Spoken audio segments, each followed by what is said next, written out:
Imekwaje? Nashukuru Mungu. Amina. Nilikuwa yani sijui nianze kusema nini. Ilikuwa ni muda mrefu sana, nilikuwa nahitaji kuwa na ofisi yangu kwa muda mrefu sana. Wakati huo yani hiyo kazi ilikuwa sijui. Na sijui nitafanyaje, lakini huo wakati nikamwambia Mungu, naomba unisaidie niweze kufanya. Kwa sababu sio kwa uwezo wangu, bali naomba Mungu nisaidie. Nikamwambia Mungu, sina elimu ambayo nitaweza kuajiriwa.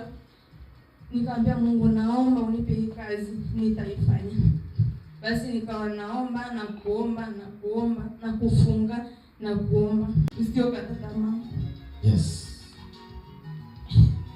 Baada ya hapo, kwa sasa hivi yani baada ya kuingia kwenye madhabahu nimeiona amani kubwa sana.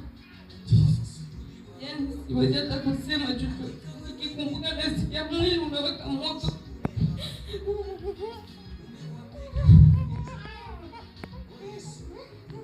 Usiogope mwanangu. Mungu anafanya. Unakumbuka wale nabii nilikuwa namtamkia huyu mdada. Angapo anakumbuka lile neno nilikuwa namwambia. Mwanangu, naona ukiwa na ofisi yako.